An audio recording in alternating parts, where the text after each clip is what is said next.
Oke, selamat sore.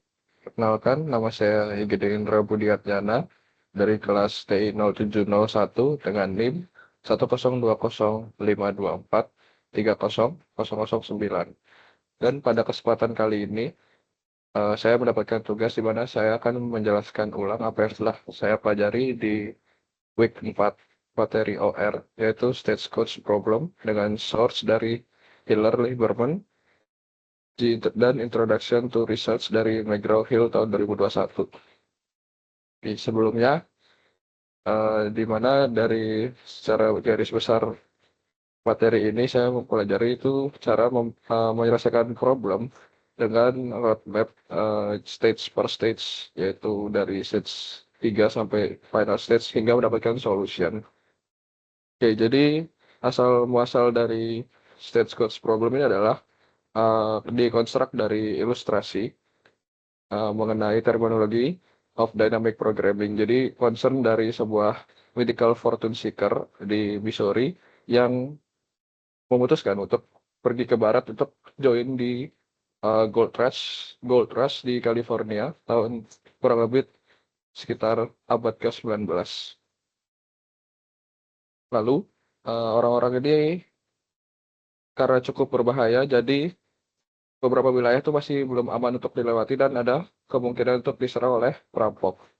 Maka dari kemungkinan itu adalah dari Marauders atau si perampok tadi muncullah dua titik yang sudah mereka tetapkan, yaitu dari titik awal atau stage A itu kita mewakili si Missouri atau tempat kita dan akan berakhir di state J atau California sebagai tujuan kita travel ini, yang dari stage A kita di Missouri ke stage J, atau kita bisa pakai route map itu jadi dari node A ke node J.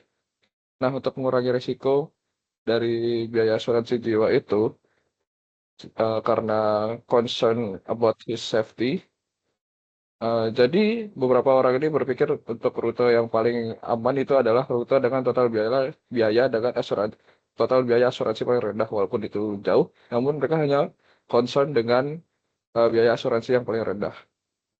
Jadi dengan kata lain, masalah ini menentukan bagaimana kita pergi dari rute A ke rute J, yaitu dari Missouri ke California, dengan biaya asuransi atau biaya total biaya paling minimum. Nah, di struktur permasalahan ini kita bisa lihat di diagram ini sebenarnya. Di diagram ini tuh setiap lingkaran tuh mewakili, atau setiap node mewakili setiap state yang ada atau lokasi. Perjalanan bisa bergerak ke kanan, bisa ke kiri, bisa lurus. Itu bisa kita lewat mana saja untuk berjalan dari titik A hingga ke titik J. Nah, itu disebut dengan eh, jadi yang kita bisa pelajari sebelumnya tuh dari node A ke node J kita perlu memilih arc atau jalur untuk mencapai ke titik tujuan. Dari materi stage codes ini, kita membagi dari titik A sampai titik J itu memerlukan 4 tahap yang disebut dengan stage, dari stage 4, 3, 2, dan stage 1. Nah, rute perjalanan itu bisa kita tulis dengan A sama dengan dari X1, X2, X3, dan X4 sampai ke J. Di mana A itu merupakan tujuan awal atau X1, dan J merupakan X4 atau titik akhir, di mana setiap keputusan lokasi berikutnya itu ada pada setiap perjalanan. Jadi setiap perpindahan suatu state memiliki biaya dan dilambangkan dengan CIJ atau biaya dari titik awal ke titik yang kita akan tuju. Jadi kenapa kita nggak pakai pendekatan kayak yang rute sederhana, kayak kenapa kita nggak langsung lurus aja atau bagaimana, misalnya dari sini kita nggak langsung ABF HIJ gitu, ABF IJ atau HCF HJ. Nah, kita ambil contoh dengan yang ada di sini, solving the problem. Jadi kenapa kita nggak langsung ambil rute ABFIJ? Karena dia memerlukan total biaya 13, sedangkan kita bisa mendapatkan rute yang lainnya. Jadi menurut kita rute ABFIJ itu masih belum optimal dengan biaya 13 tersebut. Ya, tapi kadang dari setiap rute yang kita pilih ini kita tidak selalu harus mengambil ARC dengan biaya paling kecil. Namun kita harus kadang-kadang memilih rute yang sedikit lebih mahal supaya bisa mendapatkan penghematan di tahap atau stage berikutnya. Jadi kita bisa mengambil biaya yang lebih mahal di stage awal atau stage manapun untuk mendapatkan yang sekiranya di stage berikutnya itu lebih murah. Jadi less effort, excessive enumeration. Jadi dynamic program itu juga dimulai dari small portion of original problem dan ditemukan dan menemukan solusi optimal dengan untuk smaller problem tersebut.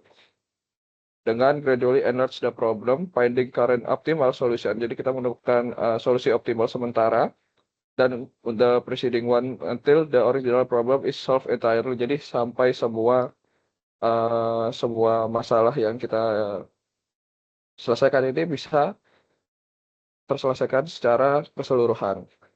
Jadi kita membutuhkan metode yang sistematis, yaitu kita kenal dengan dynamic programming tadi.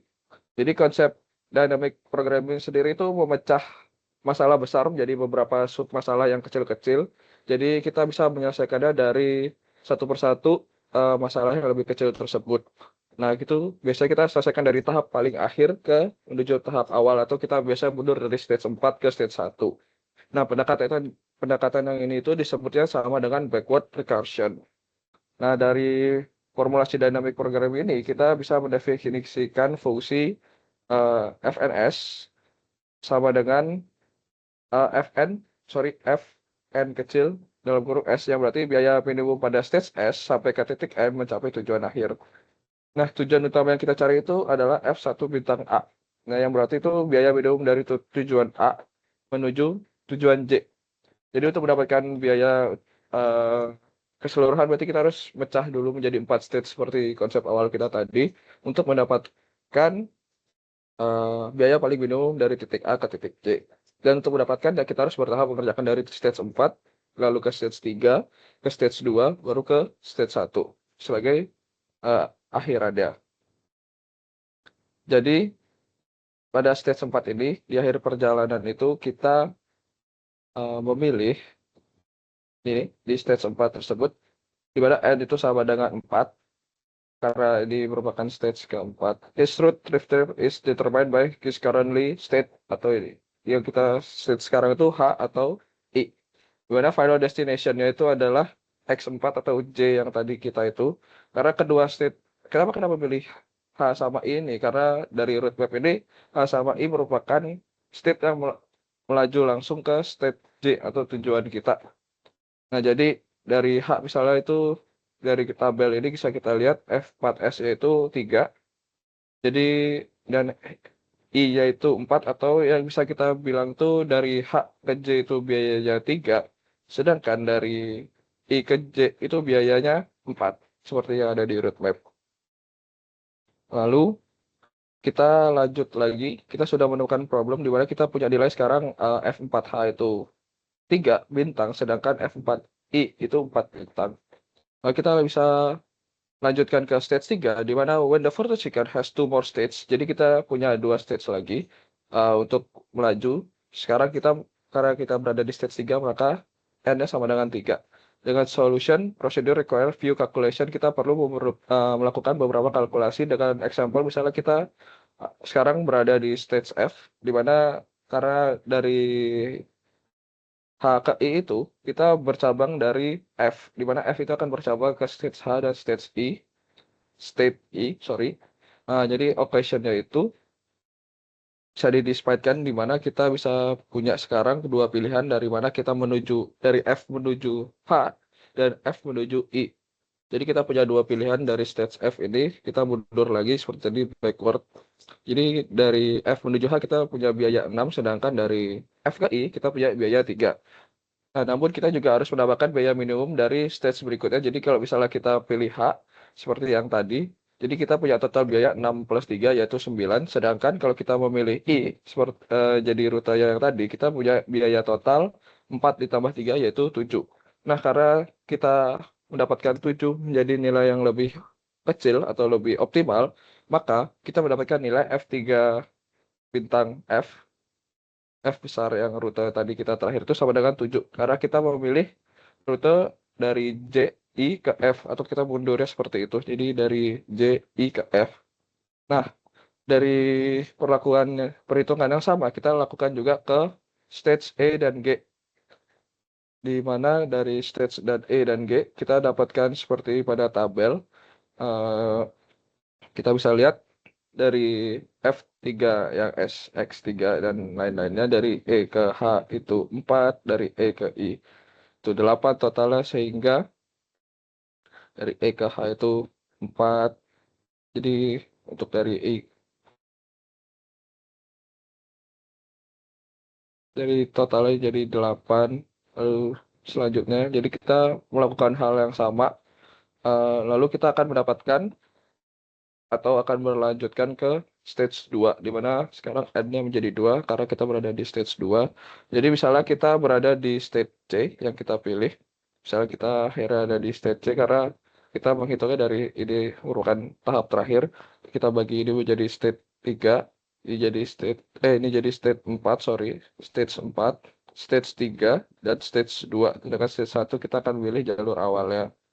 Jadi di stage 4 misalnya kita memilih C sebagai eh, stage 2 kita, maka kita punya 3 pilihan, yaitu menuju E, menuju F, dan menuju G. Dimana kalau kita dari C menuju E, kita punya biaya 3, C ke F biayanya 2, sedangkan C ke G memiliki biaya 4. Seperti yang kita lihat di ini, totalnya. Nah, jadi perhitungannya jika kita menuju C ke E itu punya biaya total 7, di mana C ke E sendiri memakan biaya 3, sedangkan biaya dari dari E ke C itu punya biaya 4 dari total yang tadi, maka total akan menjadi 7.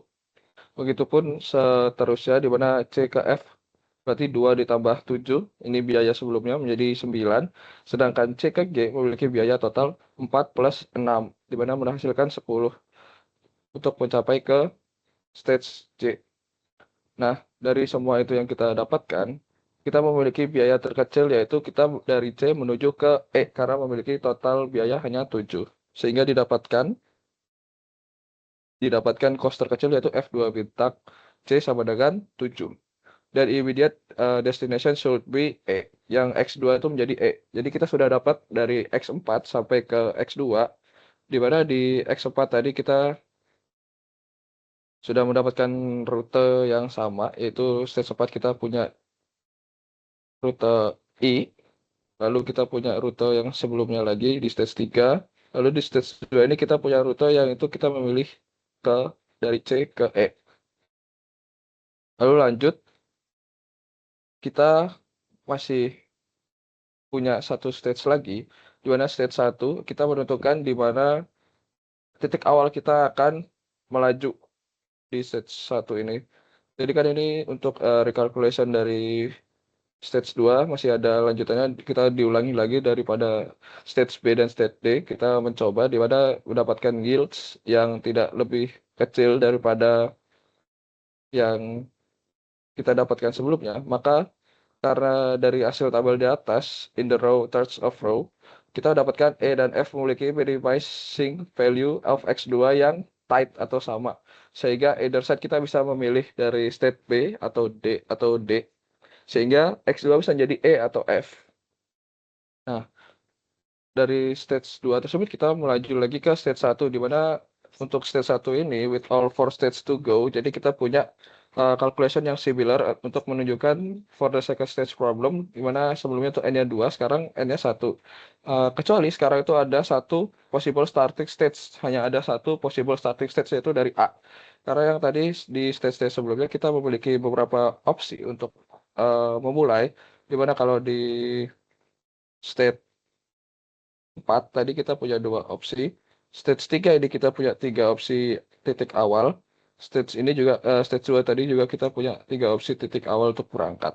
Nah, di stage 1 ini hanya ada satu titik berangkat, yaitu pilihannya hanya ada ke A ke B, A ke C, dan A ke D.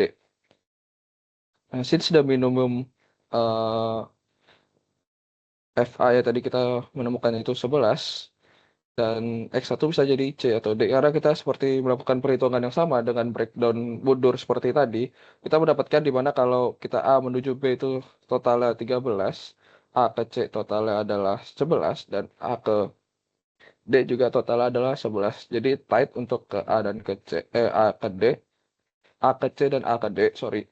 Sehingga kita mendapatkan X1-nya bisa C atau D dengan following table seperti berikut, di mana totalnya kalau kita menuju B mendapatkan 13, sedangkan ke A menuju ke stage C dengan stage-stage sebelumnya yang dilalui oleh si C ini mendapatkan nilai total biaya 11 dan D juga mendapatkan total biaya 11. Sehingga kita mendapatkan dua rute pilihan di X1-nya C atau D. Nah, jadi kesimpulannya dari seluruh proses dynamic programming yang sudah kita lalui, kita mendapatkan 3 rute optimal di mana kita bisa menuju A, C, E, H, C, A, D, E, H, J, dan A, D, F, I, J. Jadi kita mendapatkan 3 rute optimal dengan biaya yang sama, yaitu total biaya minimumnya hanya 11 dibandingkan dengan rute awal yang dipilihkan yaitu memiliki biaya 13. Jadi secara keseluruhan dynamic program ini mampu menunjukkan optimalisasi biaya dengan efisien tanpa harus menghitung semua rute yang ada. Jadi kita hanya memilih perumpamaan atau memilih membagi per stage begitu. Jadi kesimpulannya sebagai Jadi kita punya solutionnya dulu di sini. Tadi kan sudah dijelaskan. Jadi di gambar solutionnya kita punya beberapa rute. Jadi kita menghilangkan semua rute yang tidak optimal, mana dari dari D ke G ini sudah tidak ada arc-nya. Jadi hanya ada sisa dari minimum cost flow-nya itu hanya ada node dan arc yang saling terhubung dengan biaya atau rute yang sudah kita tentukan tadi dengan biaya total 11. Dimana kalau kita mulai dari A tadi kita bisa menuju A ke D dulu atau A ke C. Misalnya kalau dari A ke C kita bisa ke E, lalu kita bisa ke H, lalu ke tujuan kita. Lalu ada banyak rute lagi, kita bisa ke A, lalu kita bisa ke D. Dari D kita bisa ke E atau F. Lalu dari E kita bisa kembali lagi ke rute yang tadi. Kalau kita dari F kita bisa ke I lalu ke C. Nah, ada rute juga di mana kita tidak melalui di stage awal kita, di stage 1 dia hanya dari stage 2 yaitu mendapatkan total biaya 11 dari stage B. Tapi rute optimal kita tetap 3 saja tadi AC, EHC, ADEHC, dan ADFIJ. Jadi sebagai kesimpulan ya, eh, stage codes problem ini merupakan contoh yang baik untuk memahami konsep deterministic dynamic programming atau khususnya dalam pengambilan keputusan yang terdiri dari beberapa tahap. Jadi kita tetap melihat suatu masalah yang menurut kita complicated atau besar, memecahnya menjadi beberapa masalah kecil yang bisa kita solve secara lebih mudah karena kita menganggapnya jadi lebih simpel, tidak melihat secara keseluruhan terlebih dahulu. Jadi metode ini biasanya tuh kalau di teknik industri sendiri itu biasanya di bidang transportasi, logistik, dan perencanaan produksi maupun manajemen operasi. Eh, Metode ini biasanya sangat ampuh karena kita bisa melihat suatu rantai masalah yang kompleks menjadi sebuah masalah kecil atau beberapa stage yang menjadi lebih mudah untuk di-solve. Jadi kurang lebih segitu saja dari presentasi saya tentang stage codes problem ini dalam materi Operational Research 2 di week 4 yaitu Deterministic Dynamic Programming. Mungkin kalau saya ada salah kata atau pengertian yang salah diucapkan, mohon maaf. Terima kasih telah mendengarkan video ini dan terima kasih. Selamat sore.